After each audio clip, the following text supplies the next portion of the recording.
देव संस्कृति का बीज मंत्र गायत्री महामंत्र। गायत्री मंत्र हमारे साथ साथ। ओम भूर्भुवः स्वः तत्सवितुर्वरेण्यं भर्गो देवस्य धीमहि धियो यो नः प्रचोदयात्। देवियों भाइयों, प्रातःकाल जब हम बोलते हैं तो गायत्री का सर्वप्रथम विनियोग बोलते हैं। तत्पश्चात गायत्री मंत्र का जप करते हैं। प्रत्येक वेद मंत्र का एक विनियोग होता है। विनियोग किसे कहते हैं? विनियोग संकल्प को कहते हैं। संकल्प में क्या होता है उसका ब्यौरा होता है। गायत्री मंत्र के बारे में जल लेकर कहते हैं, गायत्री छंदः सवितः देवतः विश्वामित्र ऋषिः जपे विनियोगः। गायत्री का जो ऋषि है विश्वामित्र है। गायत्री का पारंगत निष्णात, जिसने गायत्री पर पीएचडी की, जिसने थीसिस लिखी, जिसने सब खोज की, उस अनुसंधान करने वाले का नाम विश्वामित्र है, जिसको हम याद करते हैं। गायत्री मंत्र को भी याद करते हैं, उसके खोजकर्ता की भी याद करते हैं। विश्वामित्र ने गायत्री की खोज में पूरी जिंदगी लगा दी। एक और खोज करने वाले व्यक्ति का नाम मेरे दिमाग में आ रहा है। कौन था खोज करने वाला? उस खोज करने वाले का जो अभी अभी हमारे ध्यान में आया है, नाम था हिलेरी। हिलेरी कौन था? हिलेरी वह था जिसके मन में आया कि भारत की सबसे बड़ी और ऊंची पर्वत चोटी, जिसके बारे में लोग कहते तो हैं पर है क्या, देखना चाहिए। वह शेरपा तेन सिंह नार को लेकर एवरेस्ट की चोटी पर चढ़ गया था और वहां पर झंडा गाड़ दिया। सारी दुनिया ने जाना, जिस चोटी पर कोई नहीं जा सका उसके ऊपर हिलेरी जा पहुंचा। बेटे, उसके दिमाग में एक और खुरापात आई कि सब पानी की दिशा की ओर चलते हैं, पर हम पानी को चीरकर उल्टी दिशा में नाव ले चलेंगे। लोगों ने कहा, उल्टी दिशा में गंगा का बहाव तो बहुत तेज है और वो बहुत दबाव डालता है। उसने कहा, नहीं, हम तो इस नाव में बैठकर उल्टी दिशा में ही चलेंगे। गंगा सागर कलकत्ता से वह अपनी नाव लेकर चला। उसका इरादा नाव द्वारा उल्टी दिशा में चलते हुए गंगोत्री तक जाने का था, पर गंगोत्री गोमुख तक तो वह नहीं जा सका। थोड़ी दूर पहले रह गया। नाव खराब हो गई तो उसने इरादा छोड़ दिया और कहा, दोबारा फिर सफ़र करेंगे और जहाँ से छोड़ा है वहीं से फिर शुरुआत करेंगे। उसके पास ऐसी नाव थी जिसमें बहुत तेज़ ताकत की मोटर लगी थी। ऐसी नाव को लेकर हिलेरी चला था। उसने ये पता लगाया कि गंगा की धारा में उल्टी दिशा में चलने के क्या परिणाम होते हैं, कैसा मज़ा आता है। मैंने भी ऐसी ही अपनी सारी ज़िंदगी उल्टी दिशा में चलने में लगा दी, विश्वामित्र के तरीके से, गायत्री की सामर्थ्य का पता लगाने और हिलेरी के तरीके से अनुसंधान करने में। मित्रों, अनुसंधान करने का अर्थ है प्रयोग और परीक्षण, जो शक्ति के द्वारा, प्रयोग के द्वारा, शरीर के द्वारा किए जाते हैं। ये विज्ञान भाग है और ज्ञान भाग वह है जो विश्वामित्र ने किया था। अनुसंधान और अनुदान दोनों को करते हुए मैंने अपनी 70 साल की ज़िंदगी पूरी की। इसके जो सार हैं, निष्कर्ष हैं, मैं चाहता हूं कि आपको बता करके चला जाऊं। क्यों? इसलिए चला जाऊं कि आप में से किसी को गायत्री मंत्र का वास्तव में कुछ अनुसंधान करना पड़े, वास्तव में किसी को उसमें चमत्कार देखने की इच्छा हो जाए, तो कम से कम कुछ मालूम तो पड़े कि गुरुजी ने क्या किया था और क्या नहीं किया था। अनुसंधान जो बेटे मैंने किए हैं, इन अनुसंधानों के लिए मैंने भारतीय ऋषियों की गवाहियाँ ली और मैंने उनसे पूछा कि ऋषियों, आप लोगों ने तप किए थे तो बताइए, आपने क्या अनुभव पाए। मैंने शास्त्रों से पूछा, भाई साहब बताइए, आपको ऋषियों ने लिखा था गायत्री मंत्र के बारे में क्या कहा। अगर आप गायत्री मंत्र के व्याख्यान हैं, मैंने चारों वेदों से पूछा, आप बताइए भाई साहब, गायत्री मंत्र के आप बेटे हैं तो आपको सारी असलियत अच्छे तरीके से मालूम होगी। आप बताइए कि गायत्री मंत्र के बारे में जो महत्ता और व्याख्यान बताया जाता है, ये कहाँ तक सही है।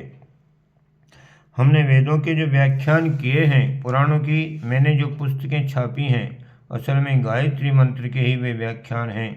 गायत्री को जानने के लिए जितना कुछ पढ़ा, वह इकट्ठे होते होते, अनुसंधान करते करते इतना हो गया कि उसको लिख सकना कठिन है। वेदों को पढ़ते पढ़ते गायत्री मंत्र के बारे में जाना कि वेद उसके 4 बेटे हैं। गायत्री को वेद माता कहते हैं। वेद माता के ये 4 बेटे हैं। वे गायत्री मंत्र के बारे में क्या कहते हैं, ये जानने के लिए मैंने वेदों को ध्यान से पढ़ा। वेदों के लिए नहीं, गायत्री मंत्र के लिए उन्हें पढ़ा।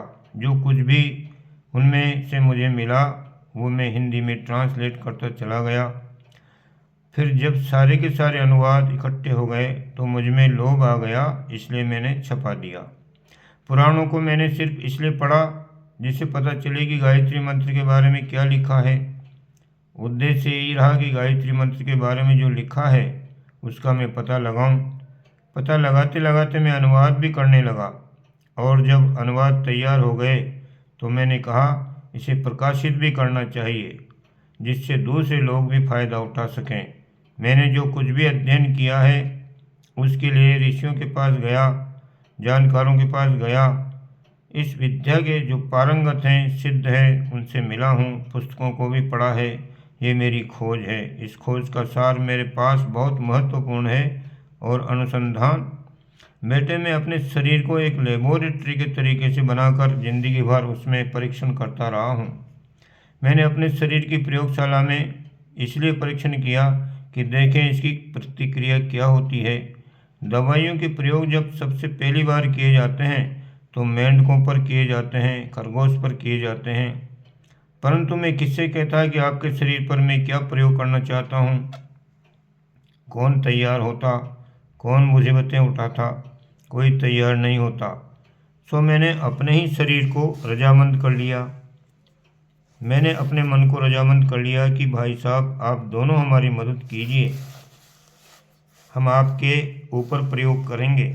गायत्री मंत्र के बारे में जो कुछ बताया गया है, आखिर इसका प्रयोग करके तो देखा जाए कि परिणाम क्या निकलता है, कुछ प्रतिफल निकलता है कि नहीं। मेरा मन रजामंद हो गया, शरीर भी रजामंद हो गया। मैंने अपने इन्हीं 2 चीज़ों के ऊपर, इन्हीं 2 खरगोशों के ऊपर तरह तरह की दवाइयों का प्रयोग किया और ये देखा कि इनका परिणाम क्या हो सकता है, इसमें से क्या हमें चाहिए और इनका क्या परिणाम निकलता है। यही है मेरी संक्षिप्त कहानी। लोग मुझसे ये पूछते हैं कि बताइए आप क्या करते हैं। मैंने 15 वर्ष की उम्र से नियमित उपासना प्रारंभ की और 40 वर्ष तक वह चली। 24 साल तक मैंने कठोर उपासना की। 6 घंटे रोज के हिसाब से पालथी मारकर बैठता रहा। 6 घंटे उपासना के अलावा जौ की रोटी और छाछ लेता रहा। बेटे, मैंने 24 साल तक नमक नहीं खाया, शक्कर मैंने नहीं खाई, दाल मैंने छुई नहीं, कोई और चीज़ मैंने छुई नहीं। बस 2 ही चीज़ें थी, रोटी और छाछ। 24 साल तक मैं प्रयोग करता रहा। लोगों ने मुझसे पूछा, बताइए आप क्या करते रहते हैं। मैंने कहा, मैं जुआ खेलता रहता हूँ। किसका जुआ खेलते हैं, हमको बता दीजिए। नहीं, आपको नहीं बता सकता। अगर ये सब बातें बेकार सिद्ध हुई तो इसका दंड मुझे मिलना चाहिए और मेरी ज़िंदगी बेकार जानी चाहिए। अगर ये फ़ायदेमंद होंगी तो बताऊंगा आपको। मैं आपके साथ खिलवाड़ नहीं कर सकता।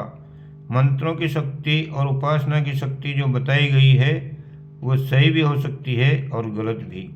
अगर मान लीजिए कि सही नहीं हुई, गलत हुई, तब मेरी तो ज़िंदगी बेकार गई। इसलिए आपका मैं नुकसान नहीं उठा सकता। जब तक मैं पता न लगा लूँ कि ये उपयोगी चीज़ है, तब तक आपको नहीं बताऊंगा। क्यों आपका नुकसान करूंगा? क्या मुझे कोई महान बनना है? मुझे कोई कमीशन लेना है? कोई मैं एजेंट बनूंगा जो मैं उसकी खुशामद करूंगा? मैं उसे देख लूंगा तब पता लगाऊंगा, पता बताऊंगा, और जब तक देख नहीं लूंगा तब तक कुछ नहीं बताऊंगा। इस तरीके से मित्रों, जब 40 साल हो गया और जब मेरे 24 परीक्षण पूरे हो गए, तब मैंने जबान खोलना, लोगों को बताना और समझाना शुरू किया कि क्या करना चाहिए, कैसे हो सकता है। बस यही है मेरे अनुसंधान का सार निष्कर्ष। ये वहाँ से आरंभ हुआ जब एक बार गायत्री मंत्र का प्रारंभ हुआ। किसने कराया? महामना मालवीय जी ने। जैसा कि मैंने आपको निवेदन किया था, उन्होंने क्या बताया? उन्होंने बेटे मुझे कर्मकांड बताए। कर्मकांड के बाद एक और दीक्षा मेरी हुई।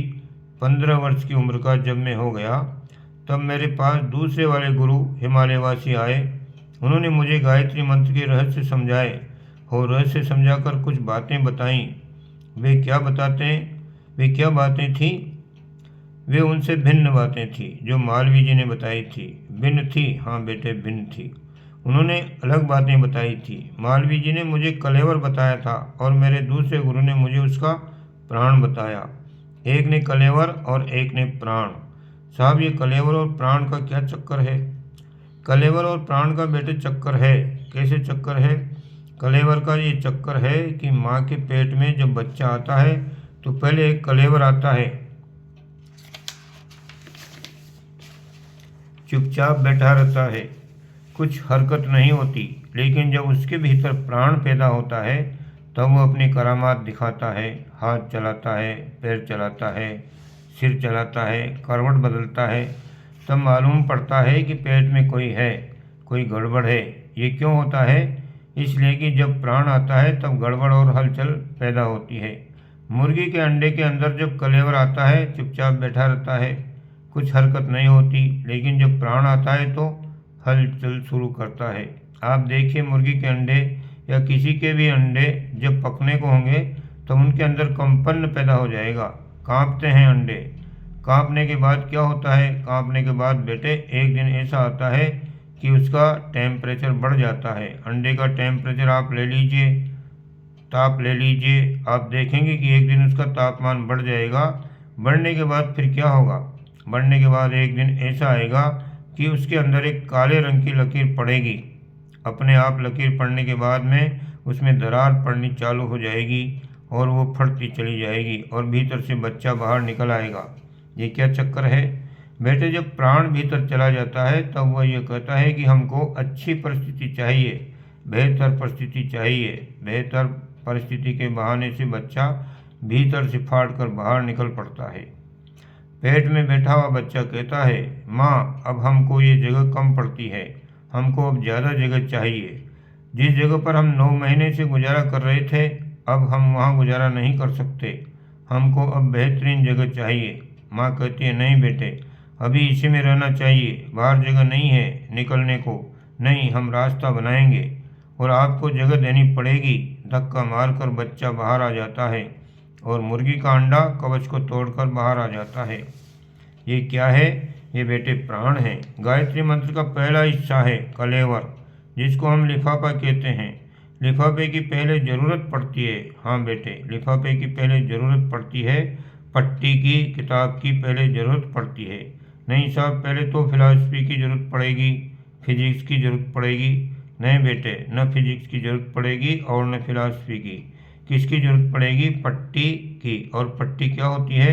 लकड़ी की तख्ती होती है, बड़ी वाली। कलम लेते हैं और खड़िया का घोल बुदक्के में बनाते हैं तथा उसमें से लिखते हैं। नहीं साहब, पहले फिलॉसफी पढ़ाइए।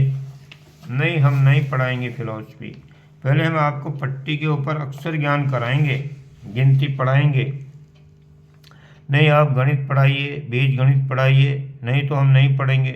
पहले आप पट्टी लीजिए, गिनती पढ़िए, अक्षर ज्ञान पढ़िए। जब इन्हें लेकर के तब आगे की बात बताएंगे। पहले कलेवर बताया जाता है हमेशा। बच्चा पैदा होने से पहले उसकी माँ सारा इंतजाम करती है। ये क्या बना लिया? ये बना लिया बच्चे के लिए। बच्चा कहाँ है? अरे होगा, थोड़े दिन बाद होगा। चड्डी बना लेती है, सुलाने के लिए चारपाई बना लेती है और उस पर बिछाने के लिए कपड़े बना लेती है। सब पहले से तैयार कर लेती है। ये कलेवर है बेटे।